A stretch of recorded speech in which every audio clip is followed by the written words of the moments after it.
Santa Story Manipur channel sigi maikaidagi Pinky Tongbramna taram dongchari. Ngasisu mayamgidamata yamna nungairaba wari ama puduna lakchari. Wari asigi mamingna Warou Chaoba Thamoi. Wari asibu khuthabirakliba MK Khuman. Writergi maikaidagi wafam khara thamcharakli madudi ahanba maktada mayambu MK Khumanna taram dongchari. Wari asi ijaba matamda soikilan khiba yaurabasu mayamna ngapigani mayamnasu support tawbiyu amasung narrator samaki maikaidagi pathokchaba matamda soikilan khiba yaurabasu mayamna ngapiyu. Warou Chaoba Thamoigi episode 1. Ayuk anganbani lata duk Thamoi thalamlaga machagi kada changlai kaurai machabu tanaba. Chaoba Nangba hagatribo numit si ayaw rini numit na nalaga tumnadi fatene nangbo kumnai machadusu hoy bayma hagalage ngarang thengna tumbagine ngai khoni nangbu ngasi se meeting aruba ma lei haidai ne hoy ma lei aigi breakfast tu ta jawbada aigi ka da puro hayo phare losholo thaba ama tawbada migi mabuk na ba tawba yade ko Hoi matauri. Fare losholo. Imasu nangi breakfast to buhala ageko. Asi haiduna lata thokre ajobasu washroom janglaga iruja thoklaga fresh thoklaga fishet pa hokre. Lata thoklai mapanda haidai. Hai John nawahi lotion ba horabani ko. Chatoigi thoklani. Loisilo ishok langa ani ko amuk thenge haidana. John Kari wano da imachobi na chanu pa durbarsana yahau theng kay hagalaga kari shongno. Hai, yam ngangano. Angaw ba sina taraga nang mathong charoy. Hoy, kangkalo na cha durbarsa se. Khoi di waga antangang jaroy. Lata masi ngang shidi pa ko. Si haram laga jangkre. Thora masu masama ufa ba wang Chaoba hek ubada migi pukning huba ngamba nupado 4-man black man shirt court black yam smart oina tholai major orakpagi hongnasa yengbada seto chathorakpada ipagta pakchaba yengbada nupa haidu mali latana Chaoba thola abo nangbo breakfast ka amta chaba nangtre Chaoba na yare dema ai thenge ai chalukhe si haiduna mahaki mama latada khurumlai latana yare icha ki thabuk to mai pakchar thoklakpaga John ta hairai chathete asumna gari du thoba hor minister yauba meeting oibana acho sankharasu meeting mafamda mabungai dina leiri makoina ngasai dei ngairi basi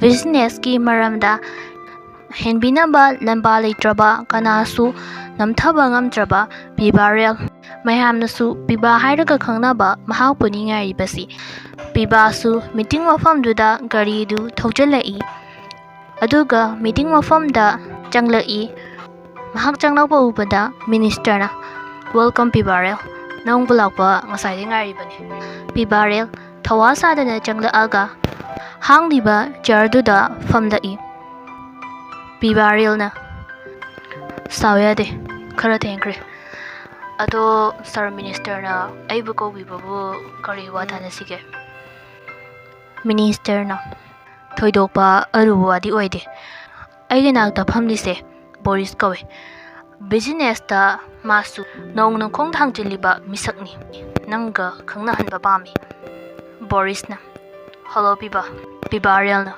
hi khut sokne Minister na haidai Pibaril nang nahandak paikhaliba microfinance linkhatpagi wadada marai khara yenare Pibana loriba lamsi Boris na hana paikhatpa jaga oiramale sikam dosige tana sena kobani Pibaril na koriwana sir aina thabada paikhatpada kanana shu ayat papirakpa leiti adumakna aina thabada hokibani sigi wardi sorry sir aina haurubanina Warou yadi ai kitang hajaram dage thaba khara chinba ngasise Si haramlaga piba thokre.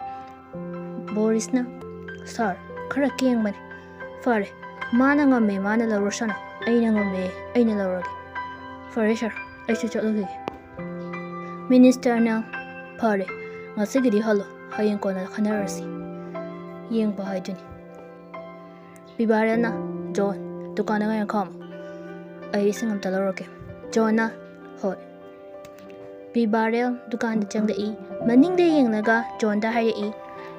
Gari mama leyo. Onthorak pada nupi ama da theng chali. Nupi du na laura i. Ayo ma.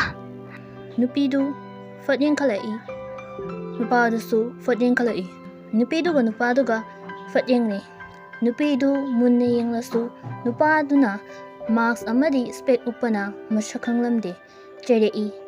Kai da yeng naga chake. Mila ai ga se am to bi trabo. Mi tu bu kai da pan bi ke. Ina kai ra khun ma cha ni kai na si tru ro. Auto panu pi da ya so ingon da ya ro khanga ba. Si hairam la kanu pi du hanne ying lam dana gari macha ama thuduna chatki. Bibarel tumina ying tuna lep tuna le heuri. Mana hanan khang kraba loina kraba misak amada ying bagum ying hauri. Ningsig la i matam amagi wari mate khara. Class 12 karakpa matamni section hongnarakpa matamni Bibarel hogi school su section ahoba numitni Bibarel na school yorakpada security na class hokre sasa chonguni Bibarel do hatu changla i somda nupi ama su changla i anima thuna changlakpa oibana thengjinne nupi duna as ayo sire na as sokra ay class hokra hadu da thunu changla pada khanghodri nupi duna soprai thingai khai thingjila aga jingkat ke di haide karama nupa no nangbo am chingkalo haiba Bibarena ha ohoi jingkalake yani se hogolo nupi duna mathang di muna yeng la ka chalu ko Bibarena hoi nupi du Changduna first bench ta famkre Bibarel su changla aga second bench ta famni henba komai dorino section ahobu no bisida ingongoro bonangbo Bibarel na as security ka kaduna class hokre haidu da thuna changla padani mi punsibana chidanga na lao se ya de nang tawriba Bibarel na noina paisa paiba macha aina lairaba imalu krabina yokpa yumgi thabuksu loshilam daba yadaba khongaboibo henmana hoi adubudi haiba aikoina hobala ke puna chase su ya de nang tawriba Bibarel na as yumgi thabolo sinbanina noi ngaibada wani na tawbane henbana ware hayengdagi hobala ke puna chase Bibarel na hoi lao Oja changlak tu na class su hokre oja na lairik tak lidu tadana karan khara ta jaba henbana haurai bai nana ngasai thengchalo bana pise newcomer mali masak su adom yaine nang ko shilodana Bibarel na wathi dongang kono oja na tagise muno to foreign question hangla aga naya do karaga leni henbana leriga hiba nang ko famni sidi aduna ta jose Fagina de nang ko shilose masaksu adom ya amti ngome unsibana hoine masakse yeng babu phana nungai di Bibarel na taning de ko noi ni nubi de toradana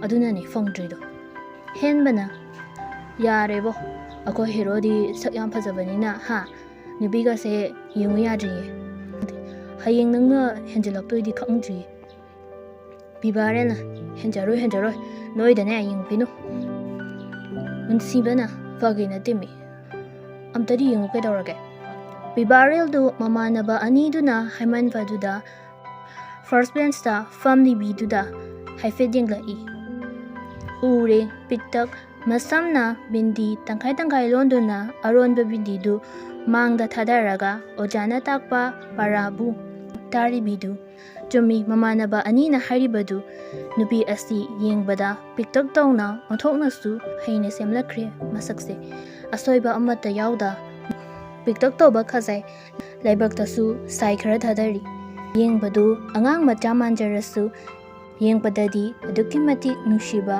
ꯃꯤ ꯁꯨꯝꯕ ꯍꯥꯏꯗꯨ ꯑꯣꯏ ꯍꯦꯟꯕꯅ ꯉꯁꯥꯏꯈꯩꯅ ꯌꯦꯡꯉꯨ ꯌꯥꯗꯦ ꯑꯗꯨꯒ ꯃꯣꯟꯗ꯭ꯔꯪꯒ ꯁꯥꯟꯅꯈ꯭ꯔꯦ ꯄꯨꯟꯁꯤꯕꯅ ꯁꯣꯏꯗ꯭ꯔꯦ ꯑꯁꯤ ꯅꯨꯄꯤꯁꯤꯒꯤ ꯂꯥꯡꯗ ꯊꯨꯕ ꯃꯣꯏꯅ ꯉꯥꯡꯂꯤꯕꯗꯨ ꯑꯣꯖꯥꯅ ꯇꯥꯔꯗꯨꯅ ꯀꯅꯥꯅꯣ ꯂꯥꯡꯂꯤꯁꯦ ꯍꯥꯏꯗꯨꯅ ꯌꯦꯡꯂꯛꯏ ꯍꯦꯟꯕꯒ ꯄꯨꯟꯁꯤꯕꯒꯗꯤ ꯇꯨꯃꯤꯟꯅ ꯂꯩꯈ꯭ꯔꯦ ꯄꯤꯕꯥꯔꯦꯜꯗꯤ ꯍꯧꯖꯤꯛꯁꯨ ꯃꯤꯠꯐꯝ ꯍꯣꯡꯗ ꯌꯦꯡꯂꯤ ꯑꯣꯖꯥ ꯑꯗꯨꯅ ꯄꯤꯕꯥꯔꯦꯜꯒꯤ ꯃꯅꯥꯛꯇ ꯆꯪꯂꯛꯏ ꯑꯣꯖꯥꯅ ꯀꯅꯥꯗꯅꯣ ꯅꯪꯅ ꯌꯦꯡꯂꯤꯁꯦ ꯑꯩꯅ ꯂꯥꯏꯔꯤꯛ ꯇꯥꯛꯄꯒ ꯇꯥꯗꯅ ꯍꯩꯃꯥ ꯇꯥꯗꯦꯅꯦ ꯃꯁꯦ ꯏꯕꯨꯡꯉꯣ ꯍꯥꯏꯅ ꯈꯣꯡꯂꯥꯎ ꯂꯧꯔꯛꯄꯗꯨꯗ ꯄꯤꯕꯥꯔꯦꯜ ꯈꯪꯅ ꯒ꯭ꯌꯥꯟ ꯂꯥꯛꯏ ꯒ꯭ꯌꯥꯟ ꯇꯥꯔꯛꯄꯗ ꯖꯣꯟꯗꯨ ꯃꯥꯒꯤ ꯃꯅꯥꯛꯇ ꯂꯦꯞꯂꯒ ꯂꯩꯔꯝꯃꯤ ꯍꯥꯏꯔꯛꯏ ꯖꯣꯟꯅ ꯏꯕꯥꯏ ꯀꯩꯗꯧꯔꯒꯦ ꯃꯪꯉ ꯂꯩꯔꯤꯗꯨꯕꯣ ꯉꯁꯥꯏꯗꯩ ꯀꯧꯕꯁꯨ ꯇꯥꯗꯦ ꯀꯩꯗꯧꯔꯒꯦ ꯆꯠꯁꯤ ꯊꯦꯡꯉꯦ ꯗꯨꯀꯥꯟꯁꯤꯗ ꯂꯩꯍꯧꯈꯤꯒꯦ ꯍꯥꯏꯔꯣ